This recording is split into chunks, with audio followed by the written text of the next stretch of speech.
Hello दोस्तों, क्या हाल है आप लोगों के। उम्मीद करता हूँ सब बहुत बढ़िया होंगे। अब बात करते हैं एसएससी रिक्रूटमेंट और ये जो एग्जाम का पूरा फेलियर हुआ है इसके बारे में। ठीक है। तो पूरी पूरी बात करते हैं सर कि क्या हुआ है क्या नहीं हुआ है। एंड आपको ये नहीं बताऊंगा कि क्या गड़बड़ियां हैं, वो तो सब आपको इंटरनेट पर है। बट अपना टेक बताऊंगा कि आपको ये एसएससी एग्जाम और इसको कि सर क्या आप इन्हें बाईपास कर सकते हो, क्या कोई तरीका है जिससे आप इन एग्जाम्स को बाईपास कर सकते हो, और मेरा क्या व्यू है जनरली गवर्नमेंट एग्जाम्स के ऊपर विद डेटा और विद तथ्य के साथ बताऊंगा। ठीक है। अब 28 लाख एप्लीकेंट्स 2025 में थे, जिसमें 14-15 हज़ार वैकेंसीज थी। ठीक है। तो 28 लाख एप्लीकेंट्स, तो मैं आपको कैलकुलेट करके बता रहा हूँ कि कितने परसेंट लोग 15 हज़ार को डिवाइड करता हूँ 28 लाख से। ठीक है। तो सिलेक्शन के जो आपके चांसेस हैं, ठीक है, वो 0.5% है। मतलब 100 में से एक बच्चा भी सेलेक्ट नहीं होगा। राइट। सबसे पहली बात सिलेक्शन, अभी जो एग्जाम हो ही नहीं रहे और गड़बड़ियां हैं, इश्यूज जो आ रहे हैं, इसके बारे में तो अभी बात करेंगे। बट पहली बात तो ये है कि भाई आपका एग्जाम का पासिंग का चांस क्या है। ठीक है। अगर मेरा ये स्क्रीन आपको बंद होता हो दिखे तो परेशान मत होना, फिर हम दोबारा खोल देंगे स्क्रीन को, टेंशन लेने की बात नहीं। सो सर सबसे पहली बात तो ये 2024 का स्टैटिस्टिक है 34 लाख। एंड बहुत इंटरेस्टिंग स्टैटिस्टिक है। 2024 में 34 लाख लोग थे, 2025 में सिर्फ 28 लाख रह गए। 4 लाख सिलेक्शंस तो नहीं हुए हैं। इनका मोह भंग हुआ है इन 4 लाख लोगों का मेरे हिसाब से फ्रॉम द गवर्नमेंट एग्जाम, और वो बहुत अच्छी चीज है। अभी बताऊंगा, डेटा के साथ बताऊंगा क्यों अच्छी चीज है। 2022 में 36 हज़ार वैकेंसीज थी, जिसके लिए 33 लाख लोग थे और 16 लाख लोग अपीयर किए थे। ठीक है। तो आप स्टैटिस्टिक्स देखो कैसे 33 लाख से 34 लाख आया, 2024 में पीक किया, 25 में फिर ये गिर गया हमारे जैसे लोगों की वजह से। हमारे जैसे और बहुत सारे अच्छे अच्छे यूट्यूबर्स हैं, बहुत सारे अच्छे अच्छे लोग हैं। हायर सेकेंडरी लेवल जो वैकेंसीज थी, 3 हज़ार वैकेंसीज ही आई थी 2025 में। 2024 में 3,712, 3,712 वैकेंसीज थी। एंड 2023 में 32 लाख लोग आए थे 1200 वैकेंसीज के लिए। तो वैकेंसीज बढ़ाई गई हैं हायर सेकेंडरी में। बट फिर अगेन यहाँ पर तीन चार चीजें हैं। एक तो सबसे पहली बात थी यार, इनमें लगता है रिजर्वेशन। रिजर्वेशन के बाद आप सक्सेसफुल होने के चांसेस 0.5% है, क्योंकि मैं सीधा सीधा डेटा ले रहा हूँ, number of vacancies to number of applicants. तो उसमें आपका जो चांसेस है, एसएससी फिर जूनियर इंजीनियर का एग्जाम था जहां पर आपको देखो एक, अब ये तो मैं आपको डेटा की बात फैक्ट्स बता दी। अब आइए लेकर के चलता हूं आज से 20 साल पहले या 50 साल पहले की बात बताता हूं, कि जब इन सरकारी नौकरियों का बहुत बोलबाला हुआ करता है। 2025 चल रहा है, 25 और प्लस आप मान लो 25 साल और 75-80 वगैरह में इन सरकारी नौकरियों का बहुत बोलबाला हुआ करता था। पर इसके बाद हुआ क्या, बोलबाला अभी क्यों नहीं है। एक पीक आया सरकारी नौकरियों का, जब हमने देखा आईआईटीएंस एम्स वाले वो सब सरकारी नौकरियों की तरफ जाने लग गए, क्योंकि एक टाइम था जब इनमें करप्शन की गुंजाइश बहुत ज्यादा थी। बट 2020 के बाद से अगर आप देखो तो सब कुछ टेक्टोनिक शिफ्ट हो रहा है, टेक्नोलॉजिकली बहुत तेज शिफ्ट हो रहा है। ऑडिट्स बढ़ गए हैं, ट्रांसफर्स अगर आप आरटीजीएस वगैरह से, कैश तो अलाउड ही नहीं है, कैश पर तो वैसे भी रोक लगा दी गई है। 2016 में जो डिमोनेटाइजेशन आया था उसके बाद से कैश का यूज बहुत कम हो गया है। तो आप देखो तो एक टेक्टोनिक शिफ्ट हो रहा है, जहां पर आपको ये पता लगेगा कि जो सरकारी नौकरियां, इवन मैं आईएएस लेवल की नौकरियों की बात बता रहा हूँ, वहां पर करप्शन करना बहुत मुश्किल होता जा रहा है। जो लोग पुराने हैं सिस्टम में वो कर पा रहे हैं, कितना कर पा रहे हैं आप एक बार जाकर के उनसे पूछना जरूर। राइट। और तो ये तो हुई सर आईएएस लेवल से लेकर के एसएससी। इवन मैं आपको बताऊं, मेरी क्लासेस में कुछ बच्चे ऐसे बैठते हैं जो ऑलरेडी क्वालिफाइड हैं, एसएससी क्वालिफाइड बच्चे हैं, वो क्लासेस में आकर बैठते हैं, एसीसीए और सीएमए यूएस करना चाहते हैं। सो बहुत तेज वो शिफ्ट हो रहा है। दूसरी चीज, हम कैपिटलिज्म की तरफ बढ़ रहे हैं। अब वो सोशलिज्म का टाइम चला गया। कैपिटलिज्म में सबसे पहली बात तो प्रॉफिट ऑब्जेक्टिव होता है, profit making is an objective. सरकार और नौकरियां नहीं दे सकती, ना सरकार के पास पैसा है, ना सरकार देना चाहती है। ये बात बिल्कुल साफ है कि सरकार, अब गवर्नमेंट इससे ज़्यादा नौकरियां ना दे सकती है ना देना चाहती है, क्योंकि भाई भाई it is a cost on the exchequer. ये एक्सचेकर के ऊपर कॉस्ट है, जो आदमी टैक्स पे कर रहा है। अब अगर मैं एक छोटा मोटा भी बिजनेस खोल रहा हूँ तो टैक्स दे रहा हूँ, मेरा कस्टमर टैक्स दे रहा है, तो वो सब कुछ लेकर के किसी को सैलरी देने की बजाय मैं एआई का यूज नहीं कर लूंगा। अरे जितनी भी नौकरियां हैं इन सबको मैनेज एआई से किया जा सकता है। टेक्नोलॉजिकली इंप्रूव होता जा रहा है सब कुछ। आप डेवलप्ड वर्ल्ड में अगर देखोगे तो कहीं भी, इस दुनिया के किसी भी डेवलप्ड देश में ये सरकारी नौकरियों की बहुत ज्यादा डिमांड नहीं है। मैं ये आपको सिंपल, अगर तो आप बहुत ही ज्यादा गरीब हो, बहुत एकदम छोटे तबके से आते हो, मेरे ख्याल में फिर भी आप कुछ ना कुछ काम करके, आप फिर भी काम आपको साथ साथ करना है, करते रहना है। स्विगी जोमेटो डिलीवरी, रैपिडो चला सकते हो। अगर थोड़ा और पैसा है तो ओला उबर कैब्स चला सकते हो। ओला उबर रैपिडो जो भी कैब्स चलती हैं वो चला सकते हो। और मिंत्रा, जेबोंग और ये अमेजोन और इन सब की डिलीवरी वगैरह आप बहुत आराम से कर सकते हो अपनी प्रिपरेशन के साथ साथ, ताकि आपको कुछ पैसा आप कमाते रहो।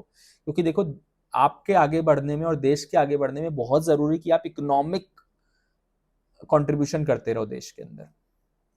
और जो कि अगर आप 20 साल जाके सरकारी नौकरी की तैयारी कर रहे हो, देखो 6 अटेम्प्ट आईएएस के होते हैं, 32 साल की उम्र निकल जाती है उसमें, फिर 40 तक आदमी वेट करता है कि मैं बाकी पीसीएस वीसीएस के दे दूं, बाकी जो ग्रुप बी ग्रुप सी के दे दूं, और कभी कभी तो ग्रुप डी के भी भर देते हैं, पीएचडीज भर रहे हैं ग्रुप डी की। तो ये कोई बहुत अच्छी बात नहीं, ये बड़ा सॉरी स्टेट ऑफ अफेयर्स है। इसका मतलब हमने अपनी इकोनॉमी के लिए कुछ किया ही नहीं है। इसके अलावा मैं आपको जो बात बताना चाहता हूँ, तो दो चीजें मैंने आपको बताई। पहला तो जो वो करप्शन की गुंजाइश बहुत कम हो गई है। दूसरा, जैसे जैसे देश डेवलप होगा, कैपिटलिज्म की तरफ जाएगा, इन नौकरियों में ना इंक्रीमेंट होंगे, ना तो ये नौकरियां इतनी लिक्रेटिव लगेंगी। आप देखोगे इकोनॉमी के अंदर बहुत सारा पैसा आएगा, भी आने वाला है। वो टेम्परेली, ये ट्रम्प का टैरिफ और ये सब बहुत टेम्परेरी चीजें हैं, बट इकोनॉमी में पैसा आएगा।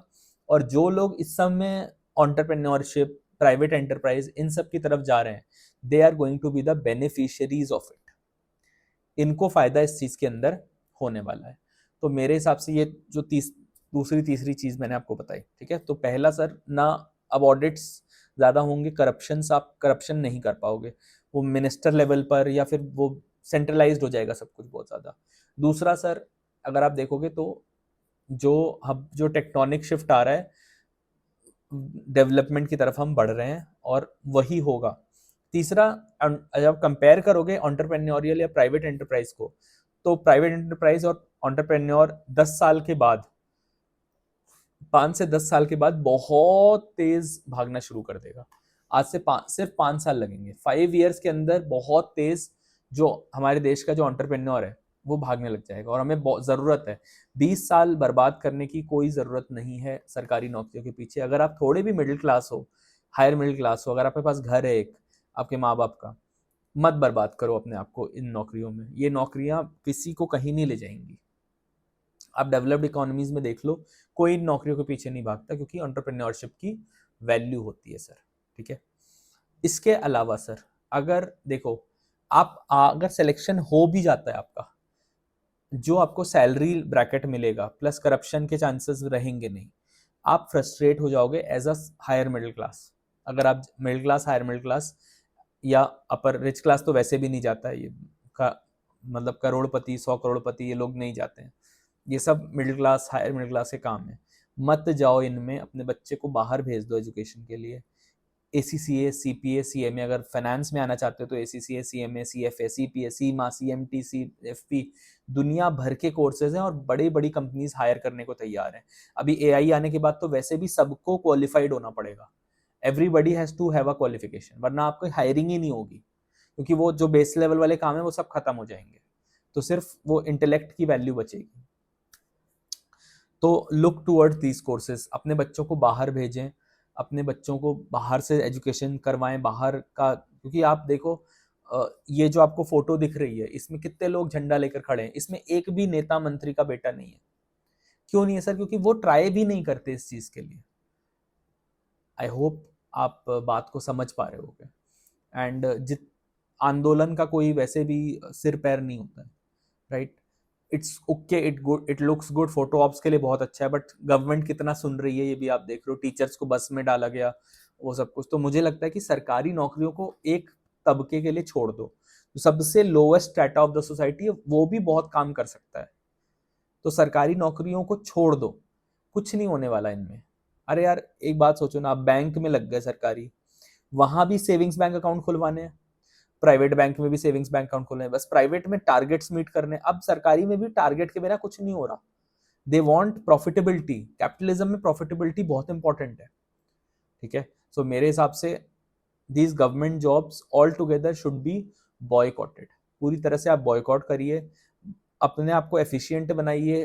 अच्छे अच्छे प्राइवेट कोर्सेज हैं, मार्केटिंग के कोर्सेज हैं, सेल्स के कोर्सेज हैं, दुनिया भर में बहुत सारा काम है जो आप कर सकते हैं, राइट। व्यवस्थाएं बदल रही हैं, बट काम करने वाले के लिए काम हमेशा था और रहेगा, राइट। अगर मैं ऑनलाइन कोचिंग नहीं पढ़ाता था, ऑफलाइन पढ़ाता, ऑनलाइन आ गई, मैंने ऑनलाइन पढ़ाना शुरू कर दिया। तो इसमें व्यवस्थाएं बदल रही हैं, काम तो हमेशा रहेगा, राइट, एंड काम बढ़ेगा। There will be more money that you can make, right. तो मेरा टेक यही है कि आप इन नौकरियों की तरफ ना जाएं, इवन यूपीएससी को भी छोड़ दें मेरे हिसाब से, because as an entrepreneur you can do much more. अब आपको एक छोटा सा आंकड़ा बताता हूँ, टोटल सैलरी आप मिला दो सारे सरकारी मुलाजिमों की, एसएससी यूपीएससी जितने लोग जाते हैं सबकी अभी तक की मिला दो, सम 100-150 करोड़ की सैलरी बनेगी, ठीक है। अकेली कोचिंग इंडस्ट्री 40,000 करोड़ की है इन गवर्नमेंट जॉब्स की। तो जस्ट इमेजिन, ये एक पिरामिड स्कीम है कि तुम बन गए, अपने नीचे 5 जोड़ो। ये एक तरह की पिरामिड स्कीम चल रखी है जहां 40,000 करोड़ लोग खर्चा कर रहे हैं to get a salary of 103-140 crore. कोई प्रपोर्शनेट है ही नहीं, डिसप्रपोर्शनेट है पूरी तरह से। और यहाँ जो कमा रहे हैं वो सिर्फ और सिर्फ कोचिंग वाले कमा रहे हैं। This is a true fact, क्योंकि 20-20 साल तक लोग कोचिंग कर रहे हैं।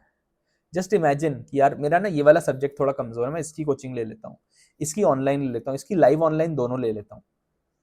तो 20-20 साल, मैं जिस तरह के सब्जेक्ट्स, जिस तरह के कोर्सेज की बात कर रहा हूँ, उनकी कोचिंग भी आप 2 साल 3 साल ही लेते हो। सीएमए यूएस की तो आप 6 महीने लेते हो, 6 महीने साल भर, दैट्स इट। तो 20-20 साल कोचिंग में लगे रहने का क्या फायदा है। सो अपने बारे में सोचें और लाइफ के बारे में आगे सोचें, इट्स वेरी वेरी इंपॉर्टेंट। आज यही बात मुझे आपसे करनी थी। एंड इस सब प्रोटेस्ट और इस सब का कोई फायदा नहीं। अगर आप एसएससी एस्पिरेंट हो, यूपीएससी एस्पिरेंट हो, देख रहे हो, तो उस चीज़ को छोड़ दो, ठीक है। चलिए, thank you so much guys, I will see you next time, till then bye bye, take care, नमस्कार।